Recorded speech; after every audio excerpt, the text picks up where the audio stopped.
this has been a year of real significant hardship, challenges, loss.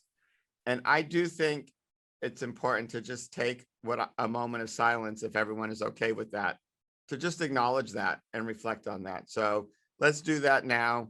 Take a moment of silence, and then I'll move back and continue with the presentation.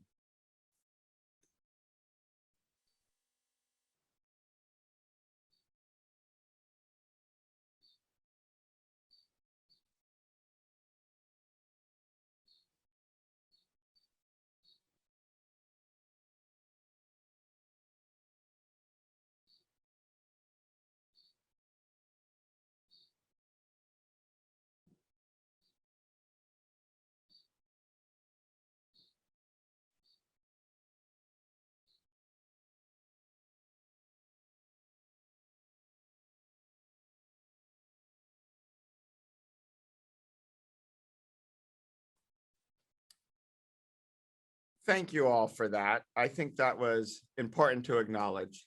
And on the more positive side, I do want to recognize, we've said this a lot, the efforts of this team, the care you've shown for the students, for each other, for maintaining our excellent service. You know, it's there in the PowerPoint slide, but it's been incredible. And I've been just incredibly proud to be the leader of this organization during this time. And so I want to thank you for everything you've done in that regard. So with that, we will go to the next slide, Christy.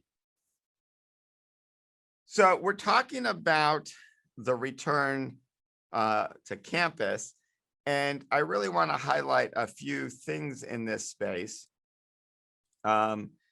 Everybody's heard President Drake's message that, you know, fall's going to, quote, be in person for students and for everyone. I am trying to move to a language around on campus versus in person. I like to distinguish that because even when we're back on campus, I expect us in a lot of key moments to be using technology. You know, we're going to be having Zoom meetings while on campus, so where it's appropriate. So just recognize it. For this presentation, I'll probably switch between in person and on campus because it's all stuff we're getting used to. What is the best language to use for this? But there's a couple of assumptions for this presentation that I think are important to say at the beginning, and they're here on the slide. This is all about the real assumption that health conditions are right and at the appropriate level. You know, everything is in place for this to work. We're picking October and late September, October right now, because that's our best understanding of the calendar. But what you'll see is we have checkpoints along the way. If anything changes and this is not possible because of health directives, then of course we delay it. That's a key thing. But whatever it is, there will be a point where we're out of the pandemic. And as an organization, we really are an on-campus, at the highest level, the university is an on-campus experience for students. We are not an online university. We are an on-campus university. And that's just our fundamental starting point. And that's what I want to kind of embrace, is remember who we are as a university. We are an on-campus university. And as OVPTL, where most of our service is to students and faculty, we're an on-campus unit serving the on-campus mission. So that's kind of, I think, just the starting point that I like to frame it from, is frame it from what is that core mission and experience for our students that we're in service of. And that's how I like to think about this transition out of the pandemic. So Christy, go ahead to the next slide. So this leads us to a couple guiding principles. This is our busy, very wordy slide, so it's good that it's being recorded. Give you time to go back and read it. If you followed what we've done, one of the first things I did is hold a strategic planning and establish a strategic plan. And I think we've been very good. It's something I'm pretty proud of. We make our decisions based on the mission and values of the institution and the strategic plan.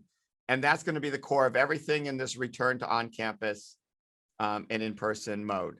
It's student-focused. It's driven by missions and values. That's how we'll make our decisions.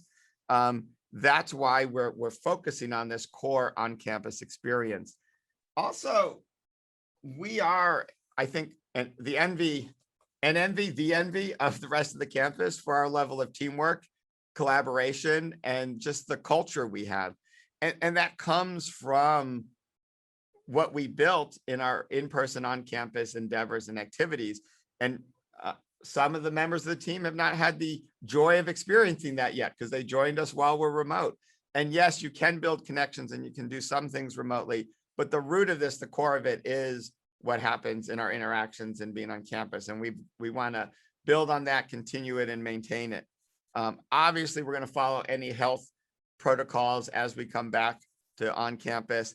And more importantly, we're going to leverage the technology that we've learned, right? I want to distinguish between this contrast of in-person and remote versus on campus and leveraging every tool we have, right? We have a lot of tools through technology that enhance our services, allow us to better serve students, evidence-based practices.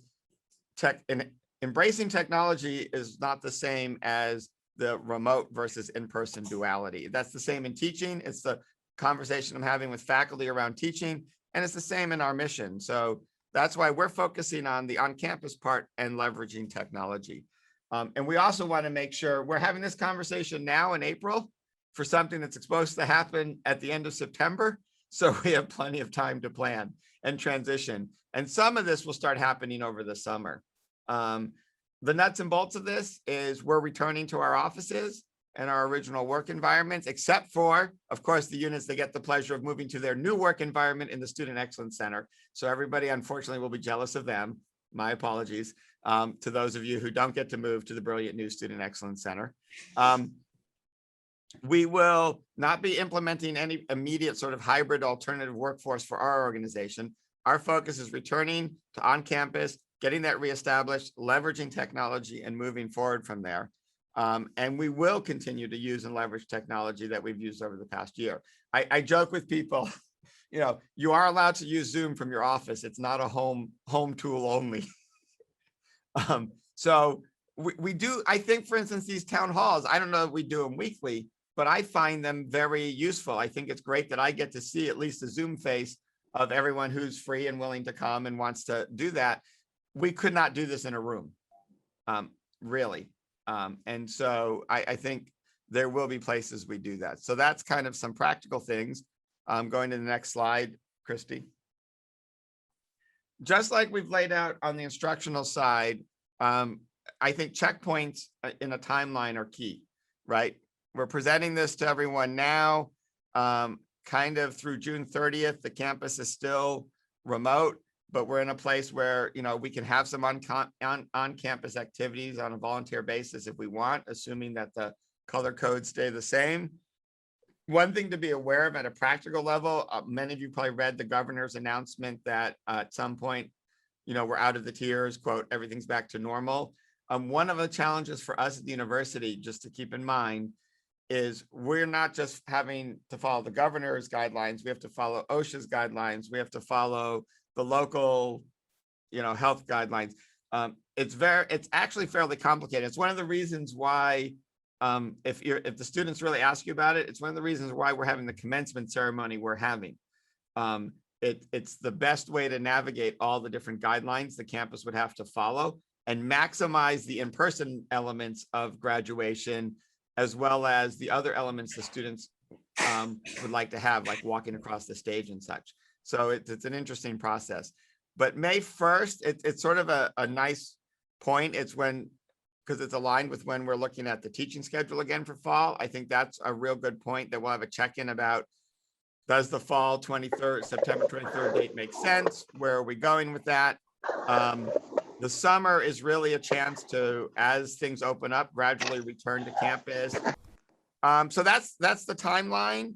And I think, Christy, is that the last slide, I believe? There's one more. Oh, okay, one more. Next steps. So for staff and units, go ahead, start talking through this, right? I mean, obviously, we're not under a huge time pressure. You know, right now we've got the rest of spring quarter, summer, and so on. But it's not bad to start thinking through a little bit what this means. What would it mean over the summer? What's the timing for your unit? And then I'm really hoping things are open enough. Watch for some fun socials and food in the summer and fall quarters as we get back to some of the normal activities. So Christy and Jennifer are your top contacts for questions, but you can always reach out to me as always. You know, if you have any concerns, questions, comments, you can let me know. So Christy, I think fine to stop sharing now. And then we've got about, 5 or 10 minutes left. If there's immediate questions, happy to take them. I didn't see anything come up in the chat, so I think we're good there. Can you see that I've stopped sharing? Yeah. Okay. Yes, Lisa. Yeah, hi. I was wondering why the final date is so late, because for those of us who do Welcome Week and things like that, we are engaging with students much before the first day of classes and PAA training and all that kind of stuff. Just think of the final date, Lisa, as the goal to get everyone back on campus versus the date that you will be back on campus. Does that make sense? So that's why we'll have units fully on campus in the summer, presuming the health works and it's matched with the pandemic. Does that make sense? And that's why individual units can start talking about it now, to think about, okay, well, what's the date really as a unit we're going to be back on campus and in our office, depending on, students, when they're coming, what the situation is. Good question, Lisa. Thanks for that.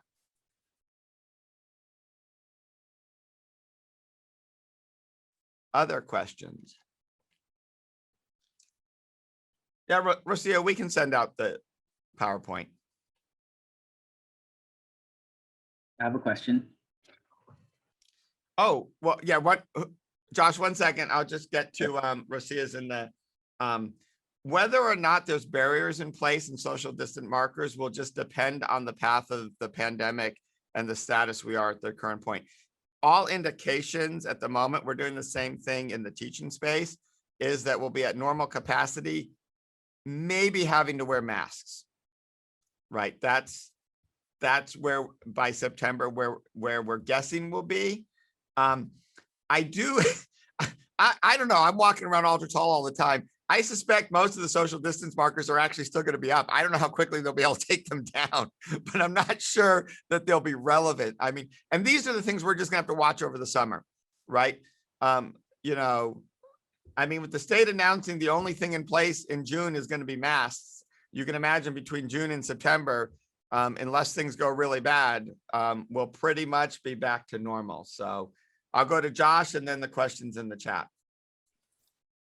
This is kind of related. Do you know what kind of plans have been thought about for those that share offices?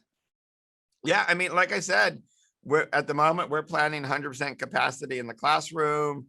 I mean, I think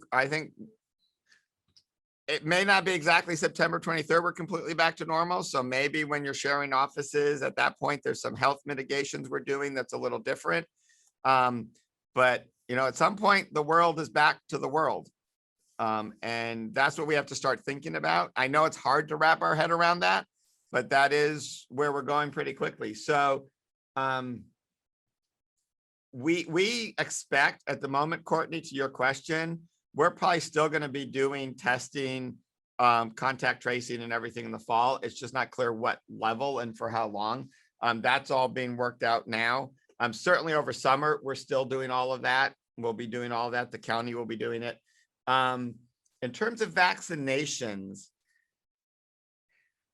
this is what I'll just tell you, there's no definite answer yet. Some of you may have heard that there are some universities that are requiring vaccinations. I think the goal from the Office of the President is to, if they can, require vaccinations.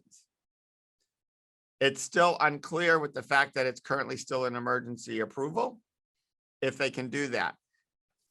Of course, I don't know if you remember how it was done with the flu. I think they're thinking about it as what I would call a very soft requirement, right? So a lot of vaccines for the students that are required, you need a real serious exception to not have that vaccine.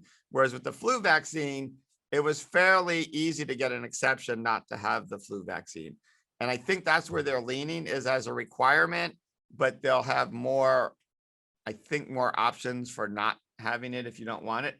But it's all going to be based on Cal OSHA guidelines. It's going to be based on what's legal and what's not, given how the vaccine's approved or not approved. And that's where we are with that. Remember, remind students to start getting the vaccine by whatever means they can. I mean, the campus will try to get vaccines and be vaccinating students, but we have a limited number at any given point. And so the Walgreens, CVS, the online signing up are the best ways to do that. Carol, I think at the moment, July 1 is still the thought for charging for parking, but maybe some sort of reduced charging or a different model. I have not had an update recently on that, but I can reach out and figure out that. You know, Megan, I wish I knew. I think actually it's more than a few months. I think the vaccines are doing better than that, but I don't know.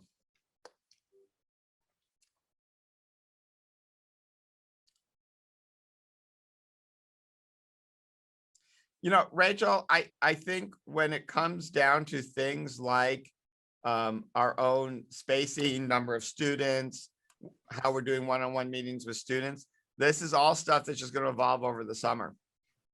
It's, you know, this is why we have the summer to work through what does a world look like now that we've lived through a pandemic and we're coming out of a pandemic. You know, what is the right time frame to get back to quote normal, and what does normal look like? You know, I think one thing that normal will look like is people will be a little more respectful of space and other things, but I don't know that we're going to be at the extreme social distancing for the rest of our life that we saw during the pandemic. So how those get transitioned, when they're turned on and off, is going to be an interesting process. And that's part of the internal planning and talking, but that's where we're seeing it.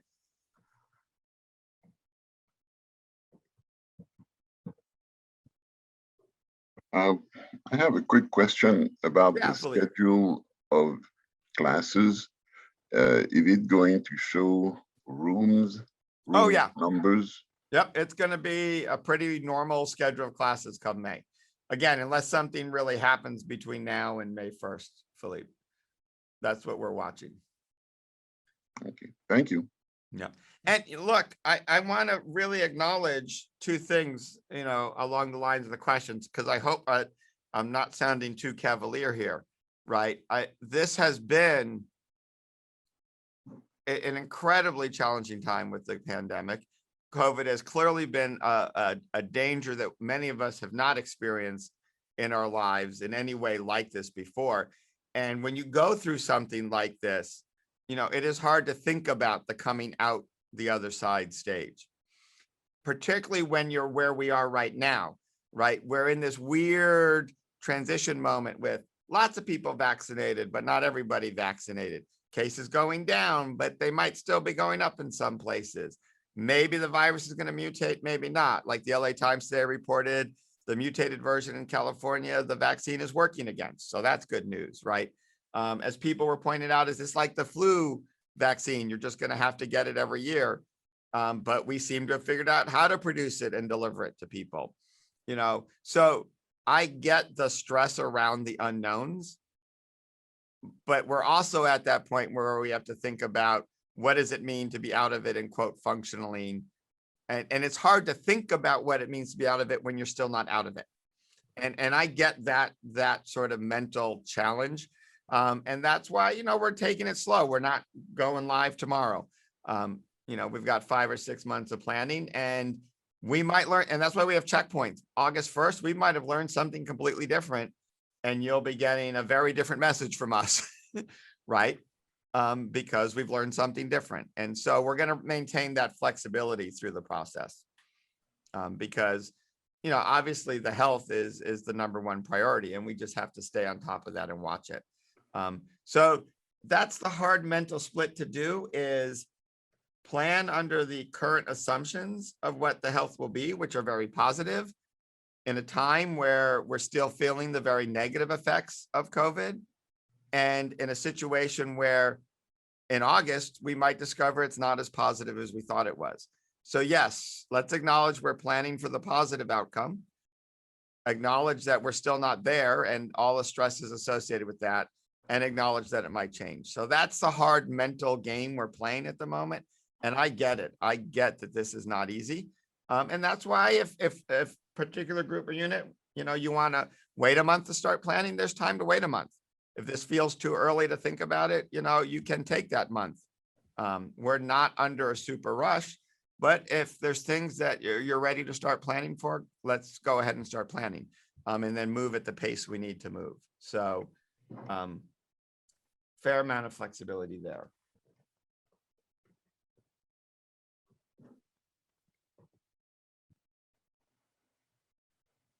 And yeah, so, you know, there's been some comments in the chat, you know, between Danny and Megan and others on the vaccine. I think that's exactly the thing. We may, just like the flu vaccine, have a second round of vaccines that start up in September. But, you know, that is something we'll work around. And that's why number one on the assumptions is, you know, based on what the health advice is at the time.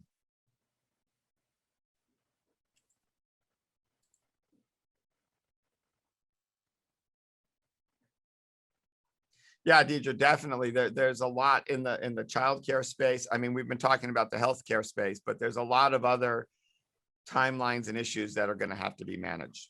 It's a broad set of questions.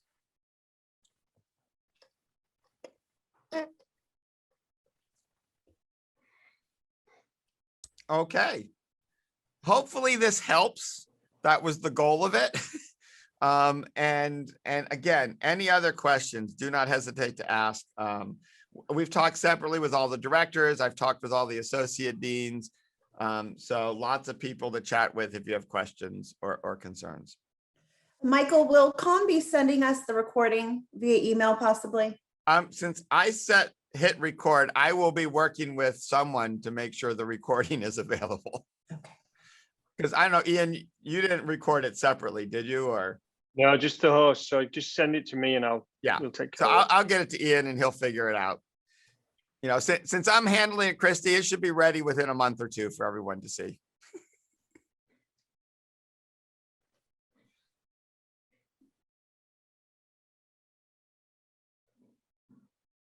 Okay, well, hopefully enjoy the rest of your Thursday. Hopefully it's a good one, and we'll see you all later.